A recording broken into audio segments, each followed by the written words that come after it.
Bem-vindo ao canal Estudos, eu sou Milton Pereira Lima e a aula de hoje é sobre Brasil, a construção da República, usando o livro de História, capítulo 3, acompanhe. Vemos uma foto na página 48, uma foto que mostra uma manifestação, então se refere ao golpe de 15 de novembro de 1889, ou seja, a fundação da República, a criação da República Brasileira. Então, vou chamar a atenção para essa linha do tempo, na página 49, que faz todo um resumo da história republicana brasileira, da história do Brasil. Então nós temos em 1822 a independência do Brasil, nessa linha do tempo. 1889 a proclamação da República. Em 1894 a eleição presidencial direta. Em 1896 a 1897 Guerra de Canudos.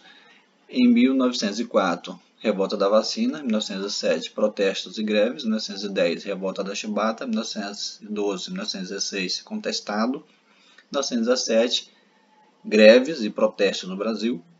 Nós temos aqui o início da industrialização em alguns centros urbanos no Brasil, São Paulo, por exemplo. 1930, fim do governo de Washington Luiz e da República do Café com Leite, onde se instala o Estado Novo, com Getúlio Vargas, no Brasil. Então, no livro que nós estamos usando, ele lida muito com alguns conceitos da história, que é rupturas ou continuidade. Então nós vamos ter no texto sempre essa referência. A partir de 15 de novembro, no início da República Brasileira, o projeto dos grandes proprietários de terra, então de uma elite agrária. O projeto militar era a favor de uma espécie de ditadura.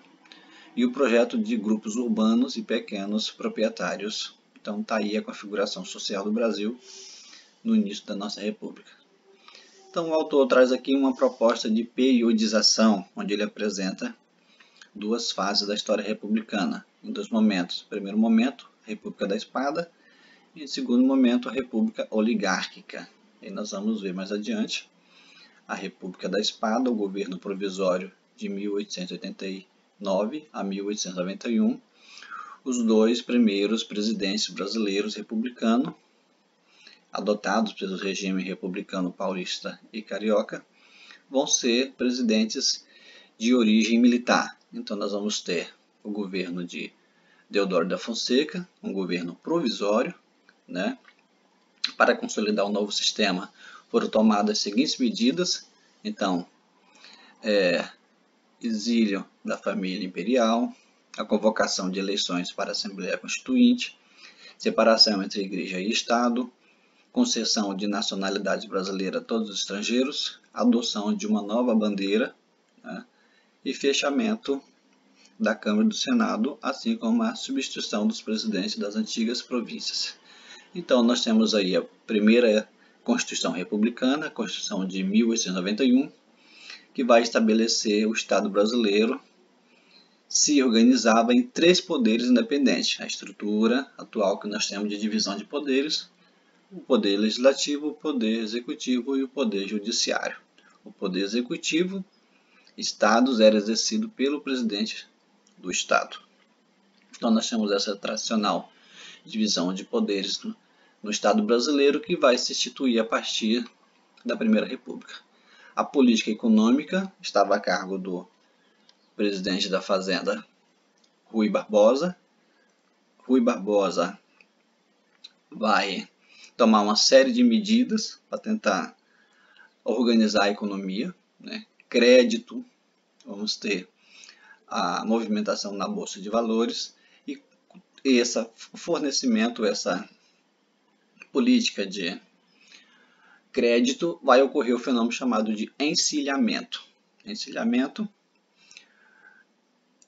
para denominar a política econômica de Rui Barbosa, faz uma referência à corrida de cavalo, um momento nervoso onde os jockeys vão encilhar seus cavalos, então faziam alusão ao nervosismo da Bolsa de Valores brasileira no início da abertura do pregão. Aqui nós temos a foto com indígenas e o Cândido Rondon, Marechal Cândido Rondon, o início da SPI, Serviço de Proteção ao Indígena. Então nós temos essa política que se inicia tanto com a República. Então nós temos a eleição e a renúncia de Deodoro da Fonseca. Com a renúncia de Deodoro, o primeiro presidente militar assume o governo Floriano Peixoto, conhecido como Marechal de Ferro, devido ao seu autoritarismo, devido à sua centralização política, que vai reprimir uma série de revoltas militares, entre essas revoltas, revolta da Armada. Então você vê na foto artilharia nas ruínas da ilha de Villagnon. Então você vê agora Floriano Peixoto, o segundo presidente, atuando com forte centralização política. Seguindo então, nós temos também a Revolução Federalista, nesse momento, divisão entre republicanos, também conhecido como pica-paus, e federalistas, conhecido como maragatos. Então, a república oligárquica é a continuação dessa estrutura de poder, onde vai ter forte presença, forte marca do movimento chamado de coronelismo, fenômeno político-social chamado de coronelismo, o voto de cabresto e a política dos governadores. O voto de cabresto era o fenômeno em que o coronel, aquele líder regional, controlava as eleições, controlava a indicação de cargos políticos. Política dos governadores era uma aliança onde governadores realizavam acordos com candidatos a presidente da República e os presidentes da República, após eleito, destinava verba, destinava políticas que atendessem aos interesses desses governadores. Seguindo então, política dos governadores, acabamos de falar, a troca, né? O presidente deixava de intervir nesses locais, garantindo maior poder às oligarquias da região. Então, a comissão de verificação, a degola, era perseguição a qualquer candidato, deputado, senador de oposição. Quem eram os coronéis? Então eram aqueles líderes, geralmente grandes proprietários de terras regionais, que tinham controle sobre política regional. Fenômeno do coronelismo. A economia brasileira, nesse início da República, era com matriz na questão da produção do café. Então, os grandes produtores de café de alguma parte de São Paulo, zona cafeeira paulista, produtores de café também de zonas do Rio de Janeiro, zona cafeeira do Rio de Janeiro, Fluminense, e também dos proprietários de fazendas da região de Minas Gerais de gado de corte. Política econômica da República Oligárquica, então, estabelece alguns parâmetros: a obtenção de novos empréstimos externos, a superação do pagamento da dívida externa, fixação das rendas alfandegárias, Rio de Janeiro, e o compromisso de combate à inflação, alguns parâmetros da política econômica da República Oligárquica. Seguindo, então, nós temos ainda uma política protecionista para os produtores de café, principalmente de São Paulo, Rio de Janeiro, o chamado Convênio de Taubaté, um acordo onde o governo iria estabelecer uma política de proteção quando o preço do café estivesse em baixa.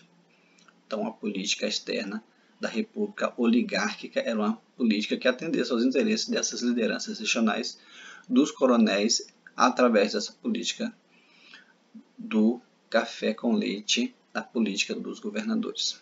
Tratado e fronteira oligárquica. Um mapa em que vai ser estabelecido aqui, você vê, a área de disputa entre França e Brasil, a área de disputa entre Bolívia e Brasil. Vamos ter então aí uma criação de novos distritos, Amapá e o Acre. Os brasileiros mais pobres, no início da República, então, vai haver uma política de saneamento, vai haver uma política de reformas urbanas, principalmente no Rio de Janeiro, capital do Brasil no período republicano, no início da República. Então, uma série de reformas urbanas e uma série de campanhas forçadas. Então, uma dessas revoltas é a revolta da vacina. Então, você vê que a população vai se revoltar contra essa campanha de vacinação obrigatória, as pessoas não estavam esclarecidas suficientemente com relação à eficácia da vacinação, era algo novo, então você vai ter uma revolta, principalmente no Rio de Janeiro, contra a vacina. Uma outra importante revolta, a revolta da Chibata, também os marinheiros amotinados no Rio de Janeiro devido aos castigos sofridos, chibatadas. Você vai ter uma organização operária, em 1917, o início de greves, principalmente em São Paulo, um dos centros que vão ser urbanizados, na cidade de Santos, Ribeirão Preto e Campinas. Então você vai ter uma série de revoltas de operário no início da urbanização do Brasil, no início da República Brasileira. Então, movimentos urbanos e movimento em áreas do campo, revoltas no campo. Uma das principais revoltas do campo é a revolta de Antônio Conselheiros em Canudos, no Arraial de Canudos, no sertão da Bahia. Antônio Conselheiros, um líder messiânico, né, e a crença na vinda de um Messias em Salvador. Então, era um líder religioso e um líder espiritual e político, e essa revolta vai ser totalmente massacrada pelo governo brasileiro. Então você vê aqui o mapa, né? O Arraial de Canudos, da década de 1890, ali na fronteira entre Piauí, Ceará, Paraíba e Pernambuco. Então esse movimento vai ser fortemente repreendido pelo governo brasileiro, pelo Estado brasileiro. Um outro movimento também regionalista, no sertão nordestino, e você vê aqui a foto de Lampião, Maria Bonita. Então o cangaço, o movimento do cangaço também no Nordeste, né, em zonas de campo do Brasil, principalmente no Nordeste brasileiro. E um outro movimento de campo, outra guerra, revolta de campo, é a Guerra do Contestado. Guerra do Contestado, que vai acontecer ali numa região chamada de Contestada, uma região que fica entre os estados do Paraná e Rio Grande do Sul. Em 1912, operários camponeses que trabalhavam na ferrovia Madeira Madoré vão ficar desempregados, você vê a foto, e aí eles vão começar a ocupar terras nas áreas da antiga ferrovia, e aí você vai ter a perseguição, né, e o combate desses revoltosos, desses membros participantes da revolta do contestado. Então você tem aqui um balanço disso tudo, né, os diversos episódios que marcaram o período republicano, como a Guerra de Canudos e Contestado, a revolta da vacina, assim como o fenômeno do cangaço, podem ser interpretados como respostas populares à exclusão que tinha sido submetida a grande parte da população. Então, a situação de pobreza e desigualdade social vai levar essas comunidades do campo a se revoltarem. Então, aqui, presidentes da República, nós temos uma lista com o nome de todos os presidentes no período republicano. Então, de Prudente de Moraes a Washington Luiz. Importante aqui, mapeamento de saberes, um resumo, né, um organograma com os assuntos que o capítulo apresenta. Ou seja, a República Oligarca, excludente, algumas das revoltas urbanas, algumas das revoltas rurais e o porquê. Então, permanências e mudanças. Fica então aqui a dica da atividade da página 70, copiar e responder as atividades de 1 a 11. Muito obrigado.